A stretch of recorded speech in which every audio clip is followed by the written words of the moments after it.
ভিডিওটি পোস্ট হতে একটু দেরি হয়ে গেল, কিন্তু ভিডিওটি দেখলে তোমাদের খুব ভালো লাগবে। আমরা পুরুলিয়ায় চলে গেছিলাম মলে, আর আমরা দেখতে গিয়েছিলাম রঘু ডাকাত পুজোর মধ্যে। আর এই দেখো, এখানটা ছিল একটা মায়ের মূর্তি। আর তারপরে আমরা সবাই মিলে চলে এসেছিলাম, টিকিট কাটা হয়ে গেছিলো ফুল ফ্যামিলি, মানে রঘু ডাকাত দেখতে। আর দেখো কৃষ কত মজা করে দেখছে, ডান্স করছিল যখন জয়কালী গানটা হচ্ছিল। তো আমরা সবাই ভাবছিলাম কৃষ হয়তো কান্না করবে নাকি, কৃষ হয়তো দেখতেই দেবে না হয়তো সিনেমাটা, কিন্তু একদমই না। কৃষ খুব মজা করে সিনেমাটা দেখেছে। আর এই দেখো দেবের এন্ট্রিটা খুব সুন্দর ছিল।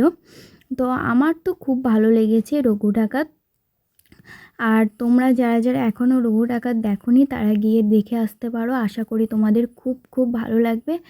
তো এটা ছিল ভিলেনের চরিত্র, তোমরা দেখলেই বুঝতে পারবে। কিছু কিছু ক্লিপ তুলেছি তোমাদের ঘরে দেখাবো বলে, তো সব ক্লিপ তো দেখানো সম্ভব নয়, আর মানে সব ক্লিপ দেখালেও তোমরা বুঝতে পারবে না থিয়েটারে না গিয়ে দেখলে। তোমরা সবাই থিয়েটারে গিয়ে দেখো, আশা করি তোমাদের খুব ভালো লাগবে। তো আমাদের খুব ভালো লেগেছে, মানে প্রত্যেকজনার চরিত্রই খুব সুন্দর ছিল। দেবদার চরিত্র তো বলারই কথা না, খুব সুন্দর ছিল। তো খুব ভালো লেগেছে। থিয়েটারে বসে মনে হচ্ছিল এত তাড়াতাড়ি বিরতি চলে আসলো, মানে কি বলবো, একটু বোরিং লাগছিল না, মানে এতই ভালো ছিল সিনেমাটা, তোমরা না দেখলে বুঝতে পারবে না। আর এই সিনটা তো গায়ে কাটা দেওয়ার মতন ছিল, মানে দারুণ ছিল সিনটা, দেখতেই পাচ্ছ তোমরা। যারা মানে সবাইকে বলছি একবার হলেও গিয়ে দেখো।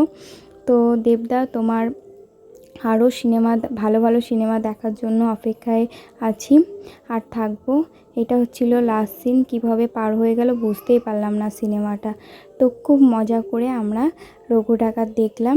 আর এই দেখো রঘু ডাকাত দেখে আমার রঘু ডাকাতও ঘুমিয়ে গেছে।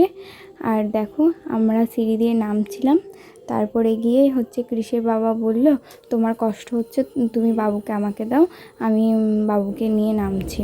তারপরে গিয়ে বাবুকে নিয়ে নামলো। আর এই দেখো মায়ের মূর্তিটা তো দেখিয়েছিলাম আগে, খুব সুন্দর হয়েছিল। তারপরে গিয়ে কৃষের বাবাকে বললাম তুমি একটু দাঁড়াও, তোমার একটা ফটো তুলে দিই। তারপরে এই দেখো আমিও একটু দাঁড়িয়েছিলাম, একটু ফটো তুললাম। পুজোর উপলক্ষে চারিপাশটায় আলোয় আলোকিত হয়ে গিয়েছিল, অপূর্ব সুন্দর লাগছিল চারপাশটা পুরুলিয়ার। তো এই প্রথমবার আমি SBF-এ পুরুলিয়া সিনেমা দেখলাম, আর প্রথমবার পুরুলিয়া দুর্গাপুজো দেখলাম। আমার তো খুব ভালো লেগেছে। এটা হচ্ছে আই লাভ পুরুলিয়া ছিল, ওখানটা একটা ফাংশান হচ্ছিল। তো তোমাদের ভিডিওটি কেমন লাগলো জানিও।